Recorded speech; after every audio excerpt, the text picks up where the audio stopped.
para que expliques un poco el libro o también la experiencia. Tráete la silla porque quiero quedarme aquí junto a ti. Ah, mira, acá está, acá ¿qué hay?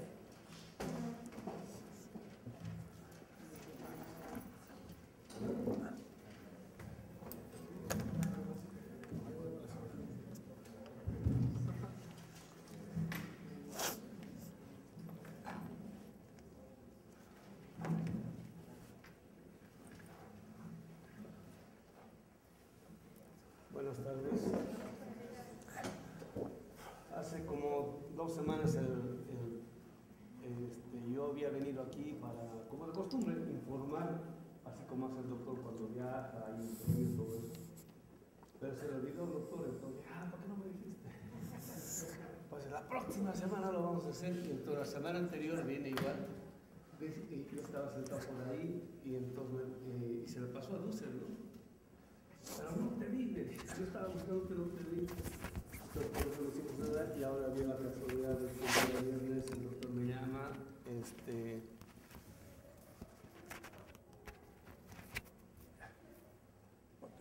Está bien. Me llama sumamente entusiasmado porque había leído mis libros. Has leído mis libros. Yo dije, bueno, como la deja para que Dussel les relea, tienen que ganar un premio. Porque el doctor lee así rápido de corrido, yo sé eso, ¿no? Pero que se lea ya es otra cosa, ¿no? Entonces ahí me comentó entusiasmado algunas hipótesis que estamos trabajando y él me dijo, bueno, el día miércoles vamos a empezar con ello y a ver cómo podemos continuar en el trabajo de seguir trabajando hipótesis y ver cómo es que ellas funcionan, no funcionan, todo esto, ¿no? En el caso en el cual él ahora se refirió, es el 2008-9 estuve en una estancia académica de 1 año en Binghamton University, que es de las New York University estatales, o las universidades estatales. Entonces ahí tuve la oportunidad de ser alumno de Aníbal Quijano. Entonces, pues, yo sabía quién era Quijano. Entonces, platicamos con él y él me dio todos sus manuscritos, muchos de los inéditos, y yo ahí que digerí todito, ¿no? Que es siempre algo que aprendí con el autor. Para hablar de un autor, uno no puede hablar a partir de un librito o unos articulitos. Uno tiene que leerse todo, ¿no? Entonces, es algo que aprende uno aquí en seminario, ¿no? Agarré, me leí todo. Entonces, producto del diálogo con él en el curso más la lectura que hice de toda su obra, desarrollé este argumento, ¿no? Inicialmente lo que yo estaba trabajando era ver el modo cómo es que podía sistematizar todo el pensamiento de Dussel, ¿no? Y ahí a la gente le interesaba muchísimo, muchísimo. Pero en la academia de primer mundo pasa lo que pasa con la economía mundial, ¿no? Y esto tiene que ver con la acumulación preoriginaria. Toda la riqueza que hay en primer mundo es nada sin nuestra riqueza, sin nuestro trabajo. Y la hipótesis que yo estoy manejando es que todo el pensamiento moderno es nada sin el conocimiento milenario de las culturas y civilizaciones anteriores a la modernidad, ¿no? Así como ha habido transferencia de mercancía originaria, por decir, digamos, raw material, materia bruta, digamos, el fenómeno del extractivismo, así como ha habido este tipo de transferencia de la materia prima con la cual ellos elaboran, desarrollan en Europa. ¿Qué hay pues en Europa? Es tan chiquito además, poca extensión de tierra, etcétera, ¿no? Entonces, la materia prima sale del tercer mundo, todito, ¿va? Y en el pensamiento creo que es algo así, algo similar. Entonces, cuando yo empecé a trabajar, empecé a desarrollar ahí las hipótesis fuertes de Dussel y también las de este servidor, y yo veía cómo, ¿no? te empezaban ahí a copiar a partir de nuestras hipótesis. Hay muchos alumnos de tercer mundo que van a primer mundo a estudiar y van con problemas. O sea, en primer mundo, la academia del primer mundo no escoge como becario o como doctorando a cualquier alumno, tiene que ser alguien que tenga algo que decir, y eso, digamos, un poco de lo cual se alimentan y ellos lo trabajan, porque ellos saben, no porque sean malos, que nosotros somos, bueno, producimos materia prima, materia bruta, literatura, ¿no? Folclore, ¿no? Pero el pensamiento producen ellos, ¿no? Digamos, lo tienen así bien, la tecnología, digamos, producen ellos, ¿no? Entonces ellos saben que nosotros no vamos a desarrollar la teoría, la ciencia, la filosofía. Y muchos de los nuestros van con esa conciencia, ¿no? Nosotros no, pues ¿cómo?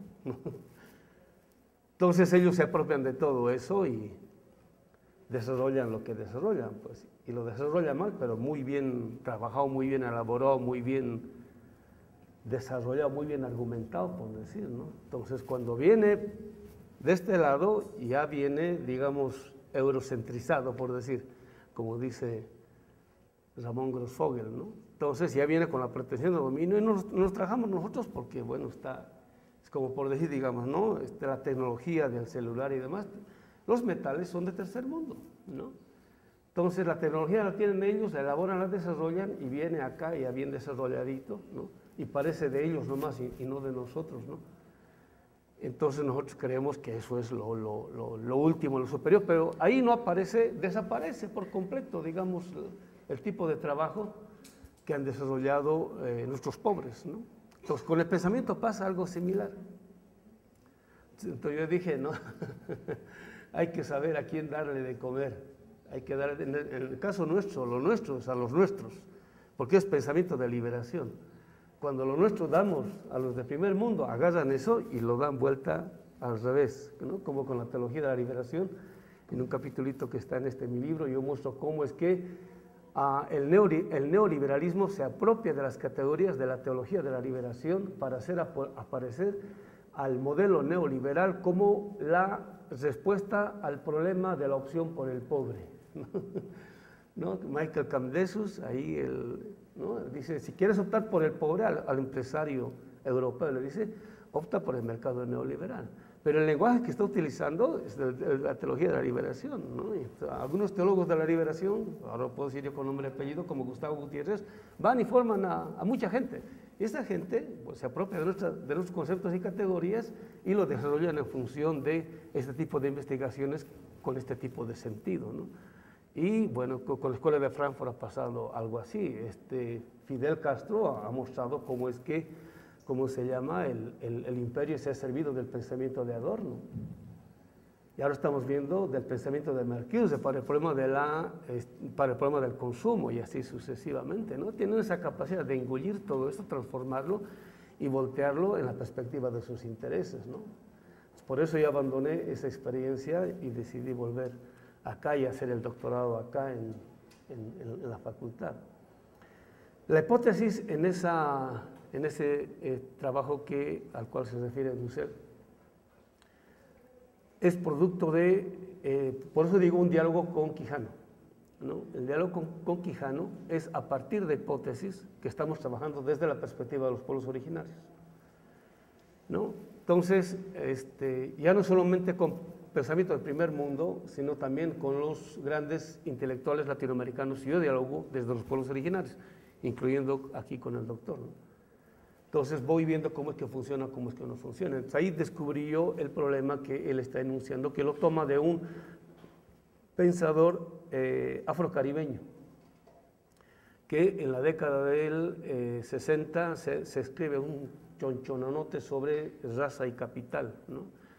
Y él muestra cómo es que el capitalismo es nada sin el concepto de raza o la racialización que ha producido el capitalismo, ¿no? Y él, como es afro, lo toma directamente con, digamos, la esclavitud afrocaribeña, por decirlo. Los esclavos que llegan cualquier cantidad del África, las plantaciones caribeñas, ¿no?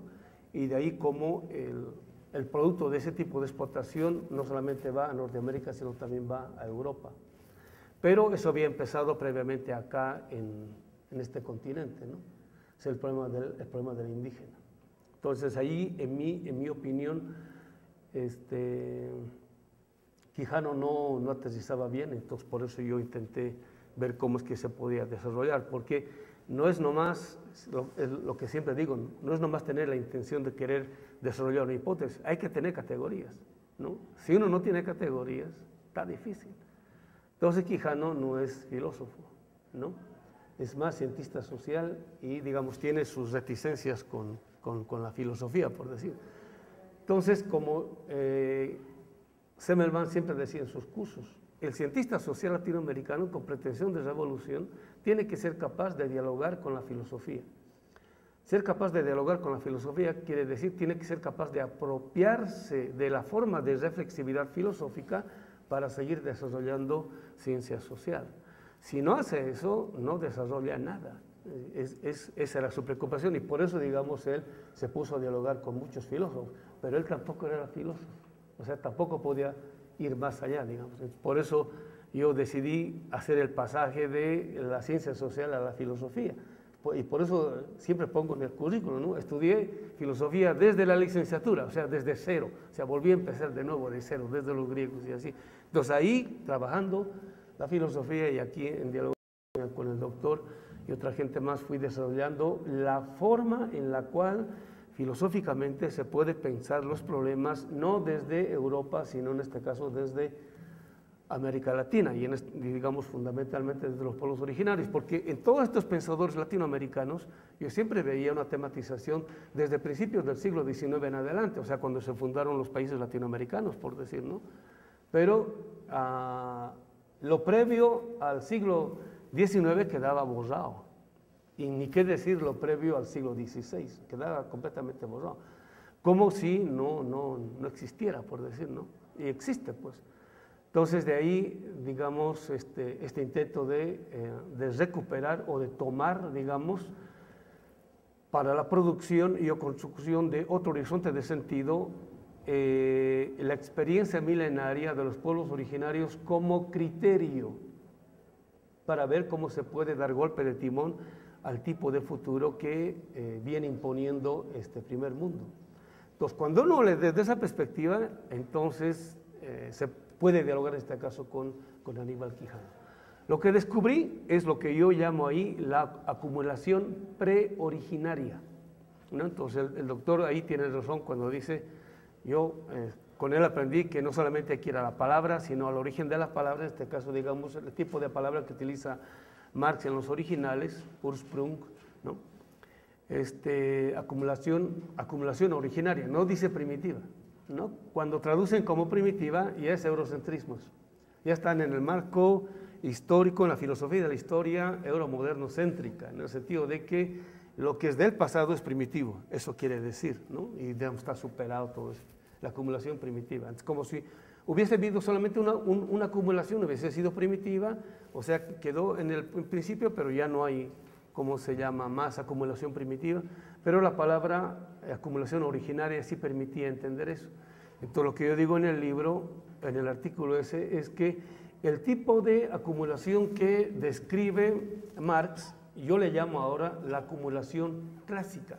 Es el tipo de acumulación originaria que se dio en Inglaterra. Pues yo siempre digo, ¿no?, antes de que exista la relación o la contradicción trabajo-capital, ¿no?, antes de que exista eso, ¿no?, o sea, decir, bueno, hay un tipo que tiene dinero, en este caso digamos capital, como para poder comprar una mercancía especial llamada trabajo humano, ¿no? ¿Cuál es la condición fundamental? Y esto Marx trabaja muy bien en los Grundrisse, lo que estamos viendo ahora, ¿no? Entonces, no es digamos, no hay capitalismo y va a haber capitalismo en el momento en el cual aparece por ahí un tipo que tiene dinero y aparece un tipo por ahí que es pobre y hacen un contrato y dicen, bueno, yo voy a trabajar 8 horas para ti, todo eso. No, no es así. Esa es una relación caída del cielo. Y más dice, eso se ha producido previamente para que exista un tipo que no tenga la posibilidad, o mejor, que no tenga la posibilidad de poder elegir en qué trabajar, sino que se vea obligado a ofrecerse a sí mismo como si fuese prostituta por 8 horas, ha habido algo previo, ¿no? O sea, ha habido un proceso sistemático de pauperización, de tal modo que puede aparecer un tipo y dice, por favor, ¿no?, explótame durante 8 horas, si no me voy a morir. ¿no? Y eso lo ha producido sistemáticamente el capital. Entonces, a eso se llama acumulación originaria, ¿no? Antes de que haya acumulación en sí misma, lo que ahora está empezando a decir el doctor Dussel, capital 1, capital 2, capital 3, etcétera, etcétera, ¿no? Entonces yo decía, bueno, pero esto presupone de que en Inglaterra ya hay gente que tiene dinero. Entonces cuando uno hace historia, ¿no? Hasta antes del siglo XVI, ¿no? Antes de que los españoles llegaran acá, ¿qué era Inglaterra? A ver, vayan a la historia. Eran los miserables, era la periferia de la periferia. O sea, porque Europa, ¿no? Todavía era periferia de Roma y de Grecia y del Imperio Bizantino, pero había que cruzar el Canal de la Mancha, ¿no? Y no existía la navegación de hoy.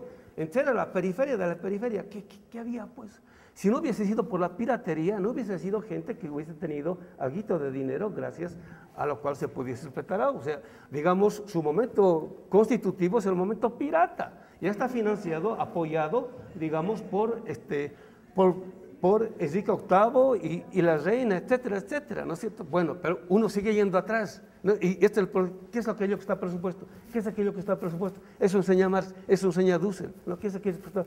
Y uno sigue yendo, pero uno no va lógicamente como Hegel, uno va materialmente hacia la historia como hace Marx y como hace Dussel, como hace Quinquelambre, uno va a la historia. Bueno, ¿de dónde hay piratas? Pues hay piratas porque hay barcos que están cargadísimos de metal. ¿Y de dónde surgen esos barcos cargadísimos de metal? Vienen de estas tierras, ¿no? Del Caribe que están yendo para allá. Y bueno, ¿de dónde aparecen esos barcos cargados de metal del Caribe? Entonces hay que ir, ¿no es cierto?, a Zacatecas, Huancavelica y al Cerro de Potosí, ¿no? Entonces uno va, ¿no es cierto?, de ocultamiento tras ocultamiento y así sucesivamente, va develando poco a poco, haciendo una fenomenología de la vida real, como dice Franz Quinquelambre, más allá de la fenomenología del espíritu de la modernidad de Hegel. Entonces, ahí que hemos descubierto. Entonces, esto que está explicado acá en el articulito ¿no? Pero la hipótesis es más dura ahora, se la voy a soltar.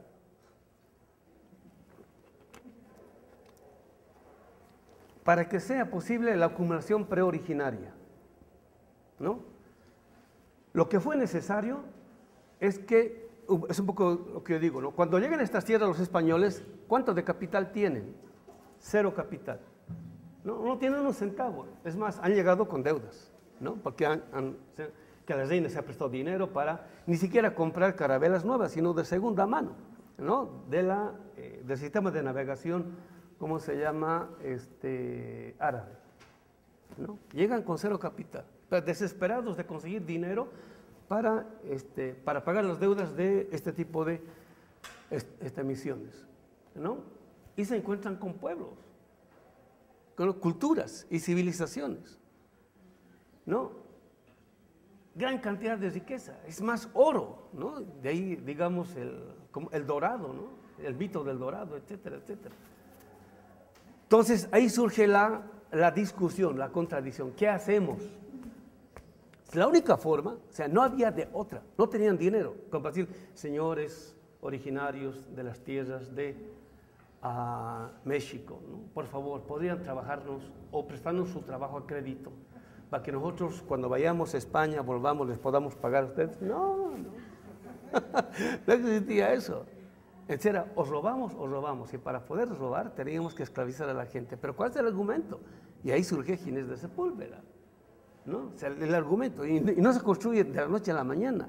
No porque, siempre digo, no por casualidad Ginés de Sepúlveda es el traductor oficial en Salamanca de Aristóteles. Él tiene ese tipo de marco categorial. Con ese tipo de marco categorial construye la fundamentación, justificación filosófica, racional para decir por qué es que nosotros no somos seres humanos, para degradarnos a condición de animales. Entonces, ¿a qué animal o a qué persona se le ocurre decirle a mi caballo y tengo que pagarle $10 la hora porque ha trabajado? A nadie, porque es animal. Entonces tú tienes que convertir en animales, ¿no es cierto? Entonces cuando nos convierten en animales, entonces ya no tiene sentido pagarnos. Ya listo. Entonces un poco lo que dice Dussel, entonces agarran las formas de trabajo, ¿no? El mitimae es el que trabaja en la mita, es el que presta un servicio comunitario de la comunidad a Cusco, ¿no? y a Quito para que el Estado inca garantice la seguridad y la reproducción de la vida de la comunidad. Es un toma y daca, ¿no?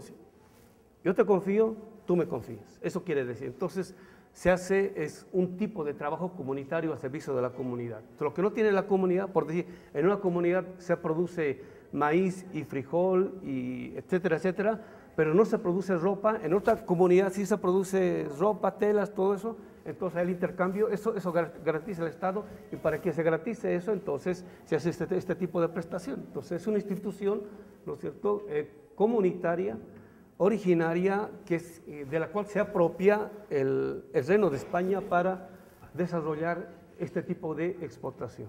Entonces hay que degradar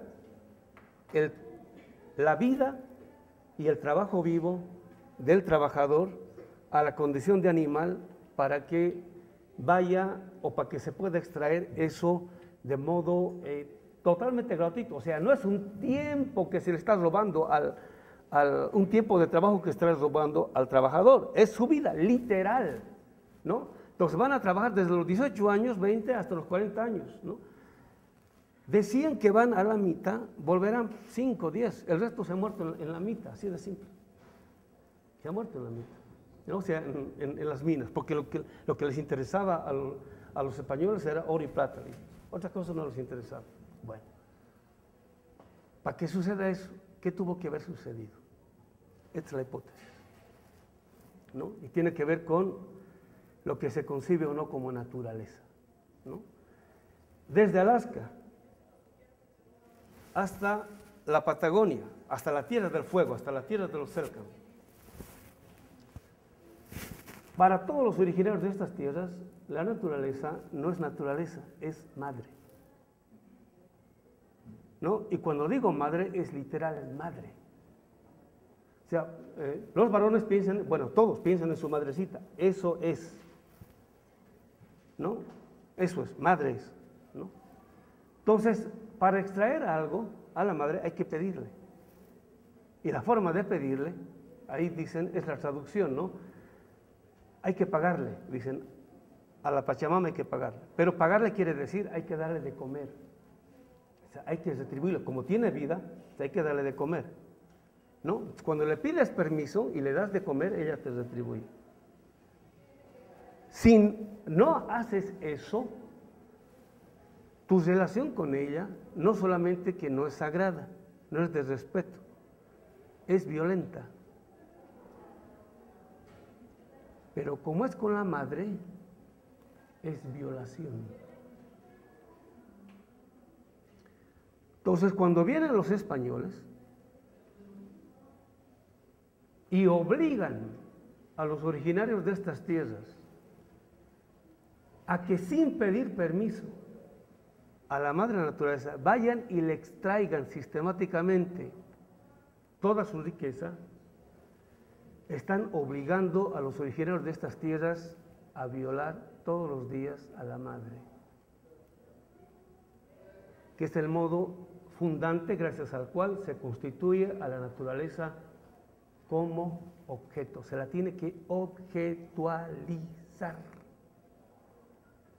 Antes de eso, y hasta en la discusión con el romanticismo, mediados del siglo XVIII, el siglo XIX, todavía sigue la discusión, ¿es o no la naturaleza sujeto? ¿No? O sea, no fue de la noche a la mañana, ¿no? Hasta la década del 20 y 30 todavía se sigue discutiendo en términos románticos acerca de si la naturaleza es o no objeto. Después de la Segunda Guerra Mundial, para todos nosotros es sentido común que la naturaleza es objeto. ¿Qué quiere decir esto? ¿No? Antes yo decía, para ser moderno, búscate a quien dominar. Ahora sería, si quieres ser moderno, en mexicano sería, tienes que chingar a tu madre. El primer hijo de su chingada es el moderno. ¿Qué tal? Eso es fuerte, eso es fuerte. Y por eso dice Marx, la mercancía llega al mercado chorreando sangre, no solamente del trabajador, sino también de la madre naturaleza. ¿Qué les parece? Si la hipótesis ahora es más radical todavía, ¿no? Ahora sí Quijano Se me cayó completamente, porque todavía él sigue siendo moderno, ¿no? Dice Hinckelammer, el tomo 1 del Capital termina en el capítulo 23, lógicamente hablando, porque es un todo arquitectónica y lógicamente muy bien construido, ¿no? Y dice, cuando dice eso, Hinckelammer está diciendo, por eso es que al final del capítulo 23 termina con una cita de Horacio, ¿no? Y la cita Marx en latín, ¿no? Y todos los traductores hacen hacen la traducción de la cita del latín a las lenguas romances, y ninguno traduce como está en el latín. Entonces dice Hinckelammer, yo lo voy a traducir, y dice, ¿no? La traducción es, ¿no? Un destino terrible y fatal asola a Roma, ¿no? Que es el asesinato del hermano. Eso dice la cita. Y Hinckelammer dice, ¿no? Marx hace esta cita para decir que un destino fatal y terrible azota al capitalismo, que es el asesinato del hermano, en este caso del trabajador, ¿no? O sea, dice, todo sistema de dominación está fundado en última instancia en un asesinato fundante, ¿no? El asesinato fundante de la modernidad, ¿no es cierto?, consiste en, necesita asesinar el trabajo vivo del ser humano como trabajador. Necesita sacrificarlo al capital. Entonces, ahora decimos, ¿no es cierto?, en la perspectiva que estamos trabajando. A ver, el sindicato no pide que a las 4 Ya está bien. Que termino con esto. El momento fundante del capitalismo es el asesinato del hermano. El momento fundante de la modernidad es la violación de la madre. Por eso es que nosotros decimos, ahora criticar al capitalismo ya es cuestión de sentido común.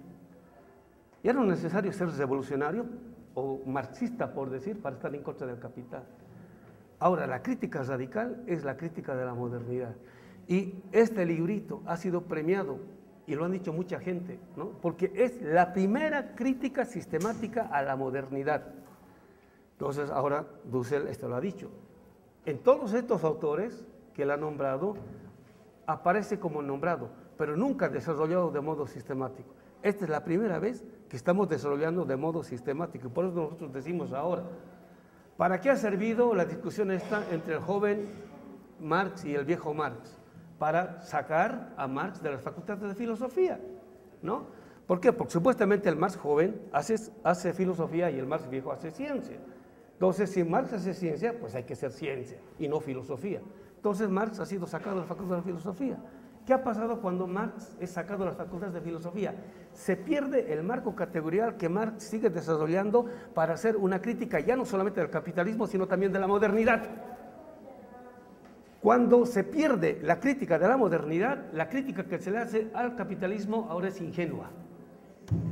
Por eso nuestros gobiernos de izquierda siguen desarrollando extractivismo, siguen haciendo negocios con el gran capital transnacional y no se hacen mucho problema, porque están atrapados al interior del marco categorial del pensamiento moderno. De ahí no pueden salir, hay que salir de eso. Y por eso decía alguien, ¿no? Ahora podemos decir, habemos filosofía de la liberación, porque no se terminó con Dussel, la cosa sigue, porque la crítica sigue, no solamente con el capitalismo, ahora también con la modernidad. Ese es el sentido de esta crítica, por el que he sido premiado. Me siento honrado de que Dussel me lea, ¿no? Y que, bueno, algunos compañeros nos sigan acompañando en el desarrollo de las hipótesis y que vayamos continuando en la tarea crítica. Gracias.